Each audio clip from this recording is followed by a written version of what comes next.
As cenas e depoimentos foram dramatizados a partir de relatos reais. A dependência digital e o vício em jogos e redes sociais atingem crianças e jovens e independem de sua condição, idade ou classe social, além de estarem expostas a perigos online. O filme Jogador Número 1, do diretor Steven Spielberg, mostra um futuro distópico, 2045, onde toda a humanidade prefere a realidade virtual do jogo Oasis ao mundo real. Será que estamos caminhando de algo semelhante do lado de cá das telas? O uso abusivo de dispositivos digitais, telas digitais como telefones celulares, jogos de videogame, tablets, tem se tornado uma presença constante em nossas vidas.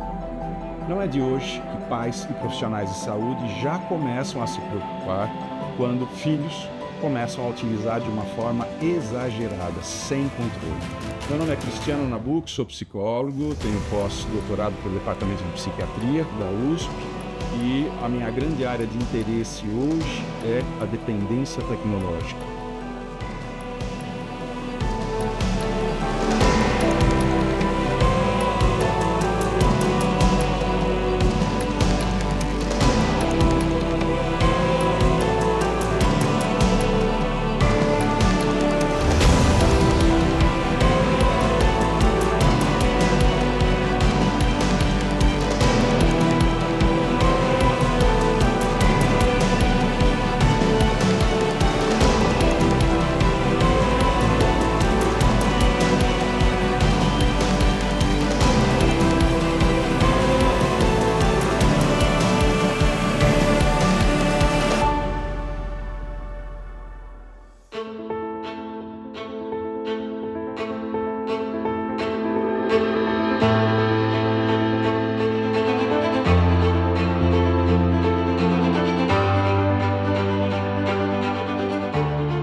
Venho trabalhando com isso há quase 20 anos, já publiquei 15 títulos, 15 livros, 2 deles publicados por editoras internacionais, um deles já traduzido para 8 idiomas.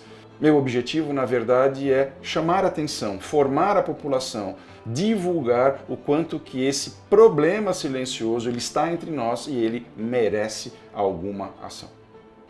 É muito simples observarmos que clubes, playgrounds, locais de diversão de crianças, eles estão se tornando cada vez mais vazios. E onde estão essas crianças? Exatamente na frente do computador. E isso precisa ser um objeto de atenção urgente, porque efeitos significativos podem ser observados com a passagem do tempo. Claro, entreter os filhos nas telas se tornou uma solução, uma saída muito viável em tempos de violência, em tempos de pandemia, em tempos de jornadas duplas, triplas. A hora que eu chego em casa eu tenho que lavar roupa, fazer o jantar, então nada mais natural ou até legítimo, se for o caso, eu dar uma tela para o meu filho para ele poder se distrair. A gente vê uma criança mais distraída, a gente vê uma criança mais solitária, uma criança que acaba negligenciando contato com a família, contato social, ou um jovem até que permanece muito tempo no quarto. Geralmente eles apresentam sintomas de irritabilidade, ansiedade, tristeza, questões também de negligência com sono, com a alimentação. Nosso cérebro ele não é multitelas, multitarefas, multifocal, ele está perdendo em atenção, em memória, e você querer desempenhar 1000 tarefas com o teu celular, o computador, a televisão que está ligada na casa e a música, e querer desempenhar no trabalho, na escola, a sua atenção precisa de foco. Uma recreadora infantil que eu conheço me disse que ela tem tido problemas em levar divertimentos, jogos para as crianças. Por que problemas? Ela disse o seguinte: o que acontece hoje é que essas crianças ficam tão conectadas que elas acabam não desenvolvendo a coordenação motora fina que seria necessário para a realização de certas tarefas que eu levo. Resumo da história: eu tenho que atrasar o grau de dificuldade dos jogos para que essas crianças consigam acompanhar. E o grande ponto que vale a pena ser mencionado é que até os 5 anos de idade nós temos, do ponto de vista do desenvolvimento cerebral, uma grande janela de oportunidade. O que isso quer dizer? É exatamente a interação com o meio ambiente que vai fazendo com que toda essa circuitaria cerebral ela vá criando, então, as raízes para um desenvolvimento futuro. Na medida, então, que eu deixo de interagir com pessoas, eu deixo de ser tão frustrado, eu deixo de explorar coisas novas para preferir ficar jogando com o meu dedinho, essas capacidades ficam não desenvolvidas, elas ficam latentes, fazendo então com que posteriormente eu não as desenvolva mais. E isso é um grande problema. All zones, earn points, secure victory. Zones are marked on your attack map. Nossa, filho. Você não comeu nada. Vai ficar doente. Filho. Filho. Filho. Para de jogar pra comer. E daí? E daí que você vai perder, filho?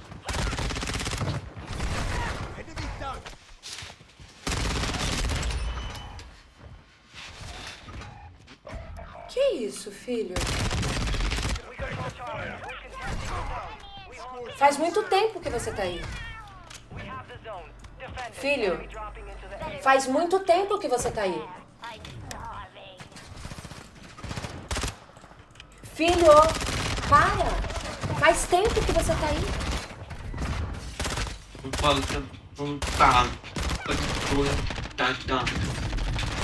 Sério mesmo? Ó, 1 hora e chega, hein? 1 hora e chega.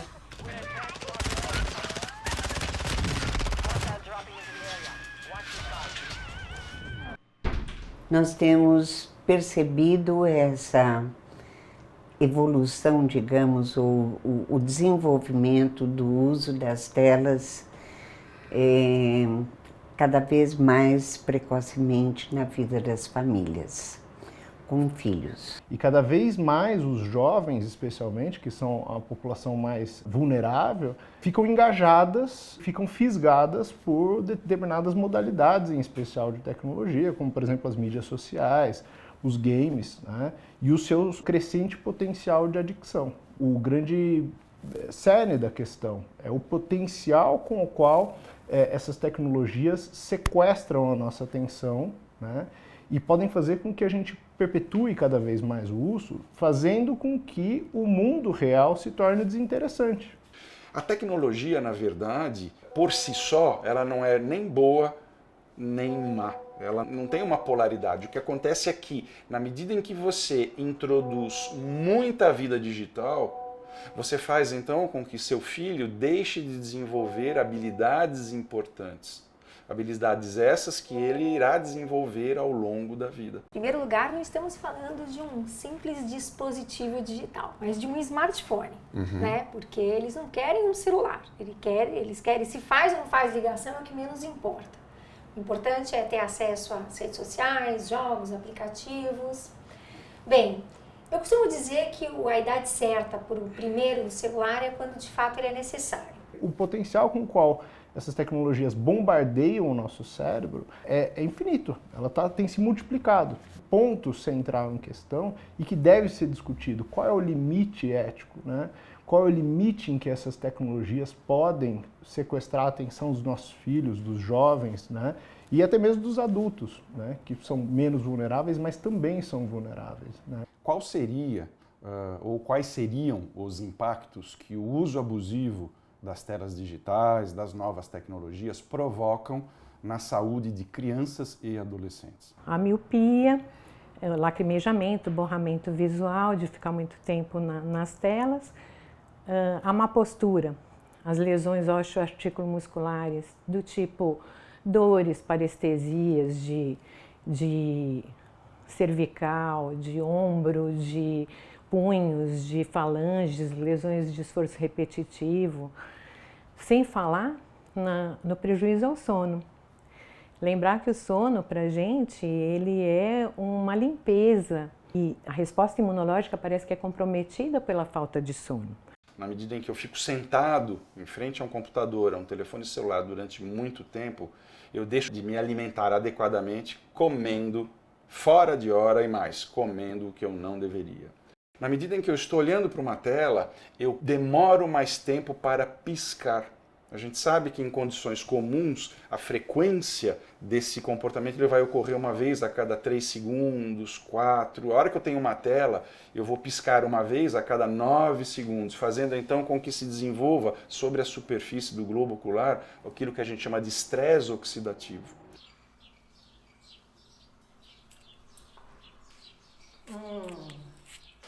Celular na mesa não, hein, gente? Pode guardar. Mãe, para! Guto! Celular não. Se ele pode, eu também posso.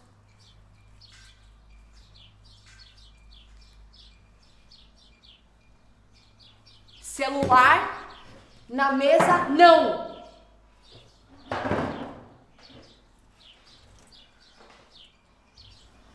Não sei mais o que eu vou fazer com vocês. Eu tenho um filho de 17 anos, Matheus, e um de 13 anos, o Gustavo. O Matheus, o de 17 anos, ele sempre teve muita aptidão aos jogos, aos games. Isso sempre chamou muito a atenção dele desde os 8 anos. Eu já percebi que ele gostava de ficar muito tempo nos jogos. Chegou um momento que ele começou a me solicitar um computador mais potente para que ele iniciasse realmente os jogos, né?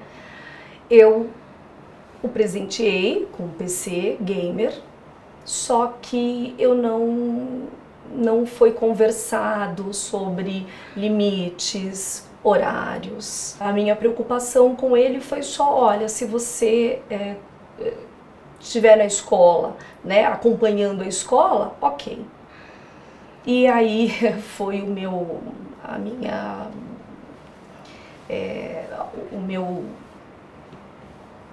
grande erro, né?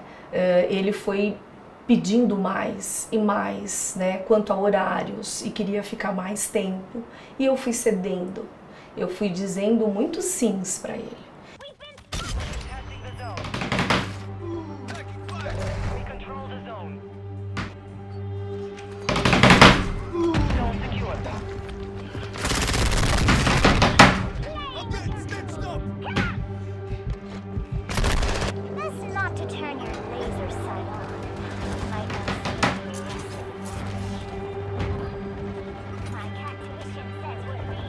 A minha casa virou um inferno. Eu chegava em casa, eram os gritos, né? Porque eles gritam e falam muito alto enquanto estão jogando. Eu não conseguia mais descansar, eu não conseguia dormir. E até que chegou no limite. Guto, você tá louco? São 4 horas da manhã. Você acordou a casa inteira. Você me acordou. Você tá aí há quanto tempo, hein? Já tomou banho? Guto! Guto! Guto, eu tô falando com você.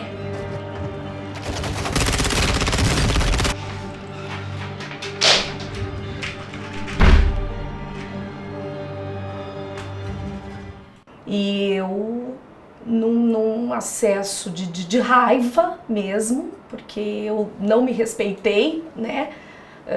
Fui tirar o jogo dele. Arranquei as tomadas, os fios, e infelizmente ele veio para cima de mim e nós nos desrespeitamos. Eu falei, né, onde eu errei? Onde eu estou errando? Né? E eu vi ali no meu filho como uma pessoa viciada. Ele estava transtornado, ele veio para cima de mim e entramos em luta corporal. O pai dá o computador, o celular para o filho, achando que isso vai ser bom, porque o mundo hoje é tecnológico. E uma coisa que eu acho que é muito preocupante, eles só chegam para buscar ajuda após o filho já tá jogando há 10 anos, 15 anos. Então, quando o pai chega e ele quer uma solução muito rápida, a gente até questiona, mas pai, quanto tempo esse filho está jogando? Os pais, eles têm alguma dificuldade de enxergar que a estruturação da família é importante e que reestruturar convívio familiar e comportamento dos pais, que também vincule eles potencialmente à tecnologia, é algo fundamental. Muitas, especialmente nas crianças menores, elas começam replicando padrões de comportamento que elas veem nos pais. Então, a modificação dessa estrutura familiar, desse convívio, dessa rotina familiar, eu acho que é um primeiro passo fundamental para conseguir trazer a vinculação de novo desses pais com os jovens. Isso vem acontecendo, sim. As famílias vão se distanciando, né? O espaço para o diálogo, o espaço para as brincadeiras, né, com as crianças, é algo que tem ficado cada vez mais distante. Eu diria assim, que os pais hoje em dia não sabem como brincar com as crianças. A minha filha teve tendinite nos braços e nas pernas por causa desses exageros, né, dos gestos em jogos virtuais. É porque o jogo não tem console, então é o movimento do jogador que comanda a ação. E aí eu tive que limitar em 1 hora por final de semana o uso dessas plataformas de simular jogos. A gente se preocupa muito como está sendo a qualidade desse uso. Então hoje a gente já não fala mais em diagnóstico pensando só no tempo de uso, né? Porque a gente tem jovens que usam de maneira excessiva, mas que têm uma qualidade de vida praticamente saudável, tá? Do ponto de vista do equilíbrio das funções necessárias para um desenvolvimento. Mas a gente vê por outro lado não, né? Tendo em vista toda essa questão, a OMS, em 2018, classificou o gaming disorder como um transtorno mental, tá? E é pela CID-11, né, que é a Classificação Internacional das Doenças, e ela entrou em vigor agora em 2022. Então, o que é bom isso? Porque a gente hoje tem um diagnóstico e hoje nós temos critérios diagnósticos para entender se essa criança ou esse adolescente está fazendo um uso dessa atividade, que é a atividade da modernidade, de uma maneira saudável, tá? Então, a gente tem 3 critérios principais. O primeiro critério, né, critérios diagnósticos, né, é a falta de controle, então a criança não tem controle sobre aquele uso, tá? O segundo é a prioridade que ela dá àquele uso, então ela prioriza aquele uso em detrimento de várias outras coisas, né? A gente vê crianças, por exemplo, que negligenciam alimentos, se alimentar, ir ao banheiro, por conta de que tem que jogar ali incessantemente, tá? E um último critério, não menos importante, é que essa criança também, esse adolescente, essa criança também, a partir deste uso, né, acaba tendo um aumento do uso, né, na frequência do uso, mesmo que ela tenha consequências negativas, tá? E esse panorama geral, para ser diagnosticado como um transtorno de videogame, né? A tradução livre é transtorno de videogame, o gaming disorder, ele precisa estar apresentando esses sintomas por pelo menos 12 meses. Eu literalmente não sabia o que fazer comigo. Ficava me coçando como um viciado, porque eu não podia usar o celular. Eu me senti morto. Foi a pior sensação da minha vida. O problema, então, pensando nesse sentido, seriam as novas tecnologias ou as famílias? Eu penso que as novas tecnologias são importantes, mas deve-se saber usá-las. Eu penso que o ponto, o cerne, realmente é a base, a construção das relações familiares, dos laços afetivos que conferem segurança para a criança, né? O estabelecimento de limites. A primeira coisa é que a gente tende a achar, né? Nós somos a geração da máquina de escrever, né? E eles já são dessa geração aí em que tudo é tecnológico, tudo está a um clique de distância deles. A primeira coisa que a gente precisa entender é não demonizar essa adolescência e também entender que por eles serem nativos digitais, por eles terem nascido já na era da tecnologia e saberem manejar muito bem os eletrônicos, eles não são mais inteligentes por causa disso. Ou nós não somos tão inteligentes por causa disso. Então a gente precisa estreitar essa barreira entre os adolescentes e nós adultos, né? Porque quando a gente fica nessa distância, a gente acaba não entrando no universo deles. Foi horrível. Do nada, eu não conseguia respirar e nem engolir saliva.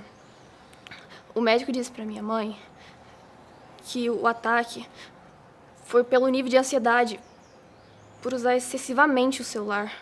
Uma coisa que está sendo dita aqui, e eu entendo que é muito importante que deva ficar claro, é que, na verdade, o uso da tecnologia, o uso excessivo, o uso descontrolado, na verdade, ele faz com que a família como um todo adoeça. Isso que está sendo dito pela senhora, na verdade, corrobora várias descrições de casos do mundo todo, onde temos violência física, violência psicológica. Esses filhos muitas vezes não dormem ao longo da noite, ficam gritando quando perdem o jogo, acordam os vizinhos, acordam os pais. Então é como se progressivamente ao longo do tempo houvesse uma debilidade interpessoal, fazendo com que esses jovens cheguem num determinado ponto aos níveis piores, mais baixos de interação, de autocuidado, de banho, de alimentação. É igual uma droga, cara, que você quer usar todo dia, toda hora, todo momento. Senão você não se sente bem, sabe? Você não se sente feliz. Eu não me sentia feliz sem o meu celular, sem o meu computador. Eu percebi, né, que não havia conexão com o meu filho, porque eu chegava sempre muito tarde do trabalho, não havia conversa. Eu jantava sozinha, ele no jogo, e quando eu percebi, né, que se eu chegasse, se eu ouvisse, eu só comecei a ouvi-lo. Ali ele foi se abrindo e ele foi me procurando, né? E ali a gente foi construindo essa confiança, essa conexão. Ele foi se sentindo menos julgado. E eu fiz questão de dizer que eu estava ali como uma ouvinte dele. Foi difícil, mas continuo aprendendo. Eu sou coordenador do grupo de dependências tecnológicas aqui do Instituto de Psiquiatria da USP, aqui em São Paulo. E ao longo desses 20 anos de trabalho, nós temos atendido muita gente. Pessoas na terceira idade, adultos. E qual é o trabalho que nós fazemos? Nós oferecemos atendimento para que esses usuários deixem de utilizar a tecnologia desta forma tão intensa. É um trabalho muito sério porque envolve muita violência dentro da casa. Os pais não sabem manter um controle em relação a esse uso abusivo que os filhos têm. A gente sempre fala para os pais assim que são micropassos, né? Então, por exemplo, o filho está jogando 18 horas, ele não vai jogar 10 horas no dia seguinte. Dicas para evitar o uso excessivo de telas. 1. Evite a precocidade no uso das telas. Não exponha crianças menores de 2 anos às telas e crianças menores de 10 anos, limite o tempo ao máximo de 1 hora por dia. 2. Proibir o uso não educa nem previne. Converse e encontre um equilíbrio.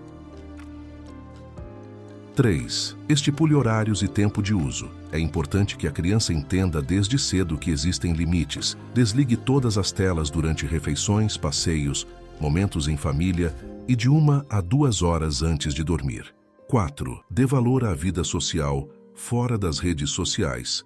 Faça passeios ao ar livre e incentive a prática de atividades físicas e artísticas. Mas é importante que seja algo do agrado da criança para que ela se envolva com a atividade e não seja um fardo. 5. A criança segue modelos.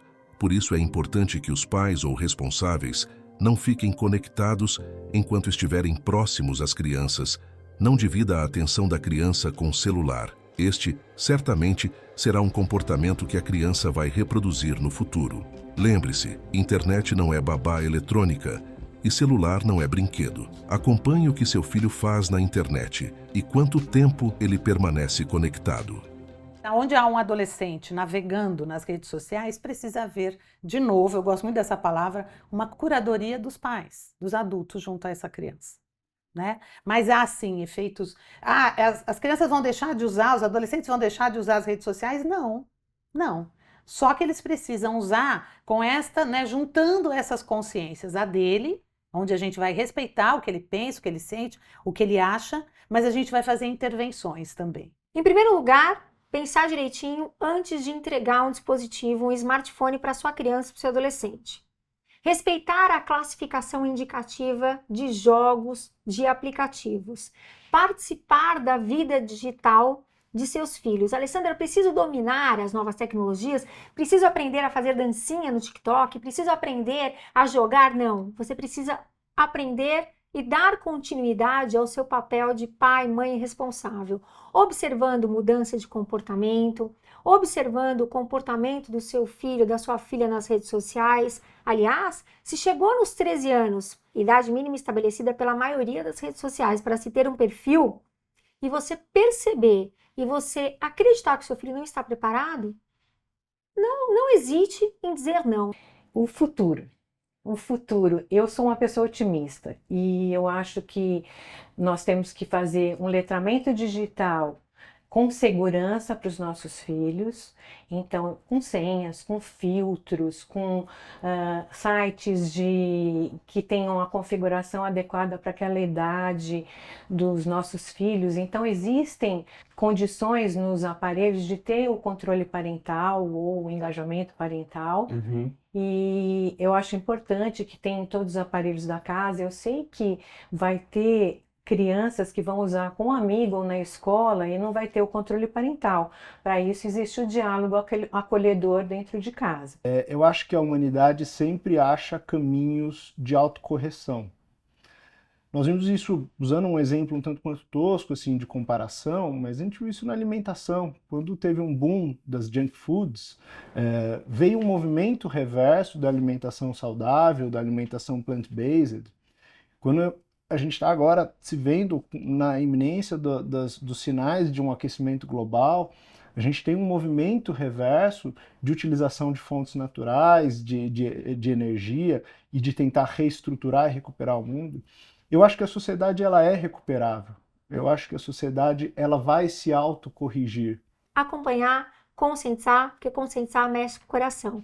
Não estamos aqui para proibir, mas para direcionar. As novas tecnologias representam uma realidade sem volta, muito pelo contrário, continuará avançando e a passos largos, então precisamos realmente orientar, acompanhar, observar, e não é nós contra eles e nem contra as telas, mas com eles, orientando para que tirem o melhor proveito delas.